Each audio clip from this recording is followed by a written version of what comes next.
What's up? What's up? What's up? Thank you so much.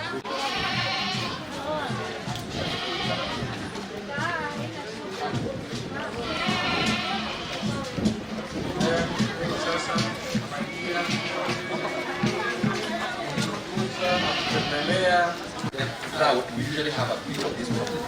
So this project is supporting communities produce pasture with respect to solar. So one of you can just tell us what you do. Just tell us what you do. Baada ya kuweka manyasi hivi huona kanyaga. Cha mradi wa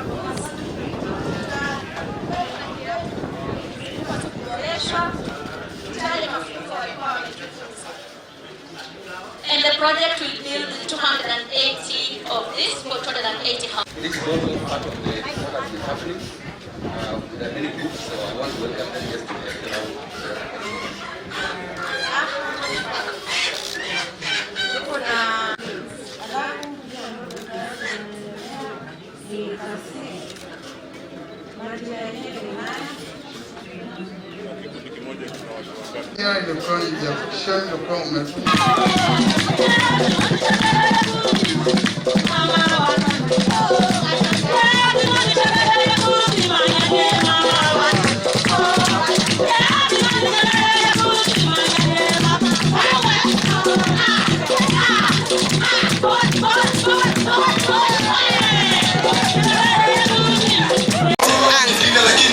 Kwa majina naitwa Komora. Mimi ndiye mwandishi wa kikundi ambacho kinaitwa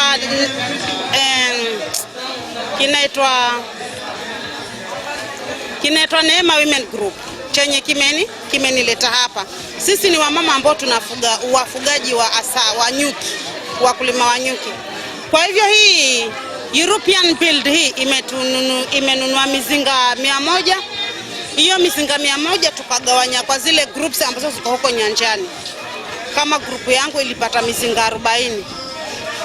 So tunaendelea kufanya hiyo mambo ya produce asali. Ya hata ndio tumebeba tukaja nayo hapa kuonyesha kwamba sisi ni wakulima asali. Actually naweza sema tuko groups, we formed a CBO. Kwa hivyo ile group yetu iko na like 120 groups ambao tumejoin pamoja kufanya mambo kadha wa kadha, activities kadha wa kadha. Lakini tukisema saa hii project ya asali naweza sema inatusaidia. Mfano mimi naweza sema hivi, mfano mimi kwa ile group yangu out of 40 tumegawanyana, manake tuko members 16. Tumegawanyana, wengine wamepata mizinga 6, wengine wamepata mizinga 5. Ile mizinga yangu mimi imenisaidia kutoa hata fees za watoto. Nikiuza asali nasaidia mzee kutoa fees, inanisupport na mambo ya chakula nyumbani, inasupport watoto kalamu. Hata mlango wa nyumba yangu nimenunua na pesa ya asali. Mlango ule natumia kwa nyumba nimenunua na pesa ya asali. Kwa hivyo naweza sema imetusaidia mahali, manake mzee kama ametoka kwenda kutafuta kibarua, siku hiyo kama hakubahatika kupata kibarua, pesa ya asali inasimamia chakula.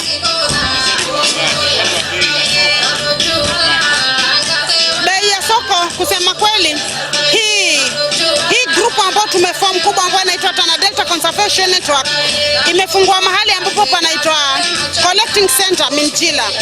Ofisi yetu inapatikana pale Minjila Maridhiano. Kwa hivyo zile groups kule nyanjani tukitoa asali tayari tuko na soko. Tunasaidiwa na Nature Kenya, wanatupatia pesa alafu tunanunua asali kutoka kwa zile groups. Tuna collecting center sisi. So tukileta pale collecting center tayari tuna mauzo yani. Na unajua asali inajiuza, hata si mambo ya kutafutana. Tukishaleta asali pale collecting center tunapata customers wananunua. Tena hata wengine wanaifuata mpaka nyanjani. Bei mimi naweza sema ile ambayo tunaleta kwa wafadhili, ile ambayo tunaleta kwa ile group kubwa tunauza 500 per liter. But customers wakikuja nyanjani tunauza 800 per liter. Yeah. Manake sasa unajua hapa tunataka hii group yetu isikose asali. Na hii ni group ya entire Tana Delta. Hii group kubwa. Lakini kule nyanjani anauza kama yeye mwenyewe. Lakini tukicollect tukileta hapa tunapunguza, manake pale kuna kafaida pia lazima kabaki kwa CBO. Nyingine imfikie mkulima, nyingine ibaki kwa CBO, nyingine ilipe rent, nyingine ilipe yule mfanyikazi pale ambaye anauza ile asali. And apart from the societal and political issues, we have identified climate change as a major contributor to the effects that we suffer today. Climate change has led to severe effects on livestock, leading to diseases and loss of high numbers of livestock in the county, therefore pushing further poverty levels and affecting livelihoods amongst our pastoralist community. Equally, other effects of the same have affected the various lifelines amongst our farmers' communities, leading to low production of food and forcing further down or higher food poverty indices. Your Excellency, the Ambassador, our CS, since then, we have looked at all the three situations: drought at one time, floods at another time, and extreme drought situations, conflicts amongst ourselves. These three phenomena have contributed very adversely to livelihoods across the county. Recently, we also experienced another situation arising from the rise in sea levels and high winds, which we still experience today, seawater intrusion, and the collapsing seawalls along our shoreline. This has also affected greatly, negatively, the biodiversity along our delta, and further also affecting livelihoods in the delta. Normally in Tana, it is known that the delta is one of the areas with very high production of food crops and an area that supports a lot of the livestock during droughts. It is so clear that the effects of climate change in Tana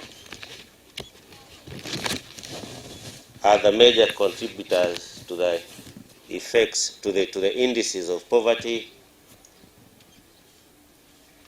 food insecurity, and the rest of the support to the society, including education. My administration has since worked together to try and put in legal frameworks, policies, and programs to be able to address all these challenges. Your Excellency, we now have a drought risk management policy, an act, implementation frameworks, and the rest of the programs in place for us to be able to react to these situations. We have worked together with partners, Nature Kenya, Red Cross Society, NDMA, and the rest of the partners to be able to work out on those frameworks. And we have even the Disaster Response Center in Hola and another one in the Delta. We have also worked together and we've just completed the training of some of the pioneer staff that will be able to man these stations in the event of drought, in the event of conflicts, and in the event of floods, and the rest of the disasters that we can talk about. But I'm really delighted to be here today to represent the EU at the launch of this Community Resilience Building in Livelihood and Disaster Risk Management, REBUILD, in Tana River County, supported by the European Union and implemented by a consortium led by CISP, and thank you for being here, in close cooperation with the county government and the National Drought Management Authority, NDMA. As we've said, as we've seen, as we know, Tana River is one of the Assal counties which is affected by recurrent droughts. And we've seen the droughts here, and we're hoping that those rains keep coming. I mean, those clouds really do look like they might bring some more. When droughts occur, they cause a decline in food production, change the migratory patterns of pastoralists, exacerbate resource-based conflicts, lead to large losses of livestock assets, and trigger acute food insecurity in vulnerable households, thus putting a heavy strain on both the local and national economy.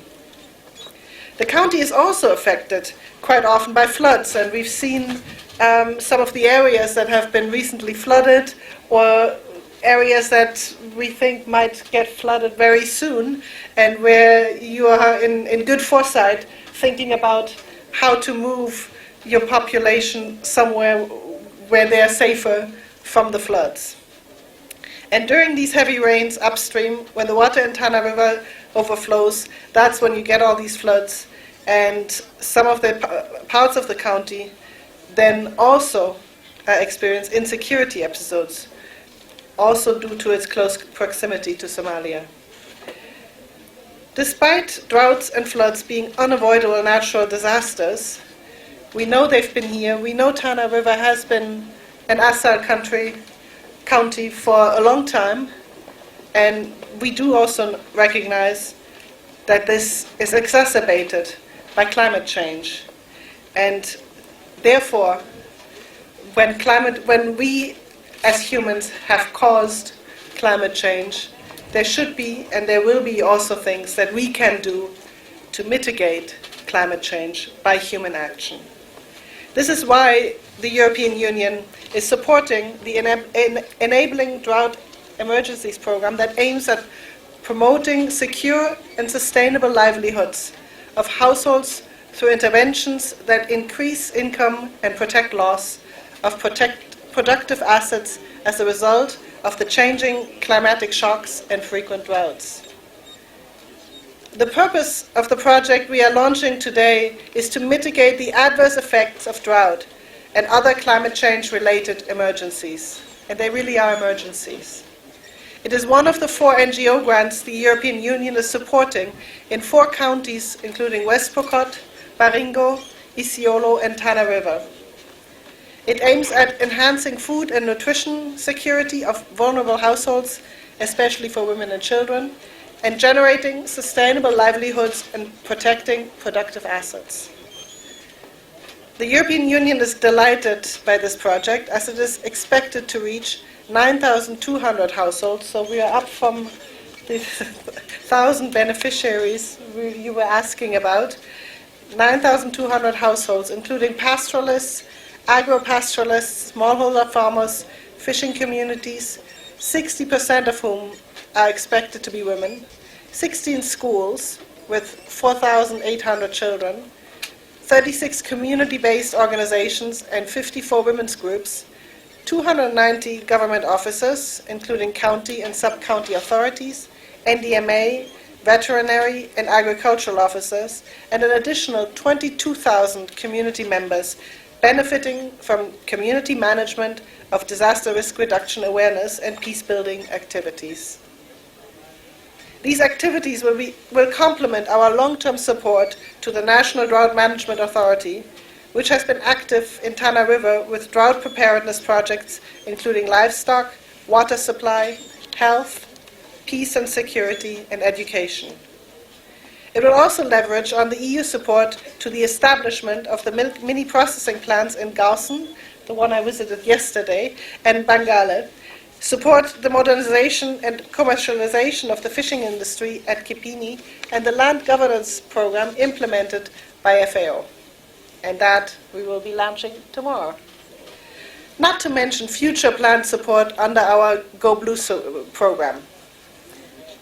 Clearly, I have to come back It is important that all our projects support and target the most vulnerable populations and in collaboration with the national and county governments work towards building resilience of the populations leading to the prosperity of the nation. And this is why I'm so happy that I have both the government here with CS Wamanga and the governor, so we can show how county and national government need to work together on this.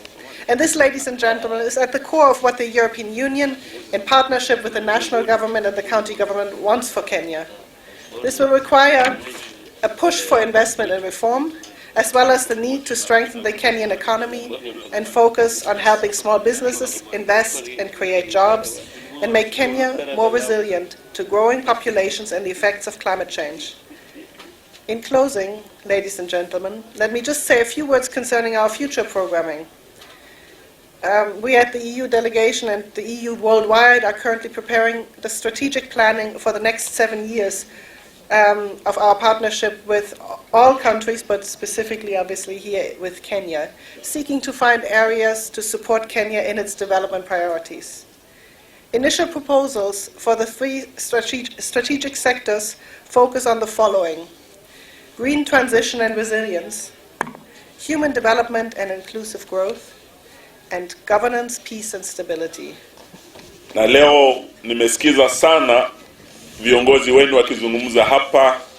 Senator Wario ameguzia, vile vile speaker, na wakisema mambo ya Wayu, Haroresa, Waldena. Hizi ni area nimetembea sana wakati tumekuwa na kiangazi, tukiwa na ukame. Tumetembea na viongozi wenu maeneo haya yote. Kukiwa na mafuriko kule kwa Delta, pia nimekuwa hapa tukifanya kazi na gavana na viongozi wote wa Tana River kusaidia watu wetu wa Tana River, iwe wakati wa ukame ama wakati wa mafuriko. Na siku ya leo nilitaka tu niwahakikishie ya kwamba kando na huu mradi ambao tumekuja kuzindua hapa kwenu siku ya leo, mradi wa karibu nusu bilioni, 540 billion, ile pesa inakuja hapa kwenu kusaidia vikundi, kusaidia communities. Nataka nishukuru kwa niaba ya serikali kuu, partners wetu wa EU, kwa ile support ambayo imekuja kupitia mpango ambao tunazindua siku ya leo. Na ni kaunti 4 ambazo zinafaidika na mpango huu, kila kaunti kipata zaidi ya milioni 500. Kuna kaunti ya Isiolo, tumekuwa kule juzi na nikazindua mpango kama huu. Tulianzia kule Baringo pia. Hiyo kaunti ya Baringo pia imeathirika pakubwa sana na mambo ya climate change, wakiwa na mafuriko huko, wakiwa na ukame. Kule pia tulizindua mpango kama huu. Sasa ile kaunti imebaki ni ya West Pokot, na nikitoka hapo tutakuwa tunapanga kutembelea wenzetu wa Pokot Magharibi, ili ule mpango tumeweka hapa siku ya leo pia uweze kuwafaidi wale wenzetu walio kule Pokot na haswa mpakani mwa Kenya na Uganda. So hiyo ndio jambo kubwa limenileta hapa siku ya leo, lakini nitarudi tena sababu bado tuna mipango nyingine kando na huu mpango wa milioni 450 ambayo inakuja kwenu kupitia the Rebuild project. All these interventions complement ongoing national government as well as county government resilient building efforts. I also commend the CISP Kenya for demonstrating commitment by raising, I'm told, over 135 million shillings, which is almost 20%, towards this Rebuild project. Moreover, together they bring on board a wealth of experience and expertise. Such strong collaborative initiatives will go a long way towards combating the negative effects of drought and ensuring sustainable livelihoods. Distinguished guests, as you are aware, Tana River is a county of distinct contrast. It has been negatively impacted by changing climate, that has contributed to drought, seasonal flooding, and recently we also had the desert locust invasion. This is besides the impact of COVID-19, and though we are a very resilient country, our resilience has never been tested as it has been in the last 1 year. From drought to floods, desert locust invasion to COVID, all these are things that are happening in the same country and in our various counties such as Tana River. I am therefore glad to note that the Rebuild project is focusing on the promotion of climate-resilient agricultural production. Our ASA regions have huge potential that's unexploited, that with this partnership we can be able to tap into it. However, they have over the years remained at a great risk of losses resulting from hazards that I have mentioned. To address historical imbalances in investment, Kenya has in the recent years put in place important institutional reforms, particularly the creation of devolved governments through which we are not only devolving functions but also resources. Since drought management is closely intertwined with sustainable development, it is inevitably shared function between both the national and the county government, but the devolved units remain the first point of response. The project is therefore a much-needed shot in the arm for the county government of Tana River, and it couldn't have come at a better time than this. Excellencies, food and nutrition security is one of the biggest challenges in this county and in this country. I am happy to note this project will increase productivity and incomes of approximately 15,000 households in hard-to-reach agro-pastoralist and pastoralist communities, thereby enhancing the food and nutrition security of vulnerable households, especially women and children. The government has put in place special programs and mechanisms towards reducing rampant stunting and malnutrition in the ASALs. However, the stunting rate in children stands at about 39%. This shows that we are still far from achieving food and nutrition security for our people. The contribution of projects such as the one we are launching today is highly welcome and will go a long way in ensuring we achieve our goals. The Rebuild project fits in very well with the scope of the work we are doing at our ministry, particularly under the Ending Drought Emergency Strategy. The project will contribute significantly to building the resilience of communities in this county through increased crop and livestock production, enhanced food and nutrition security, and increased access to markets. Additionally, it will enhance mechanisms for collaboration towards drought risk management and foster peace building among communities to promote the use of shared natural resources more sustainably. As I conclude, let me remind you that though this project targets vulnerable communities, deeper vulnerabilities exist within these households. I believe that you singled out women and children in the understanding that exclusion can rob individuals of dignity, security, and the opportunity to lead better lives. It is documented fact that women, children, persons living with disabilities, and the elderly are the worst hit during times of disaster.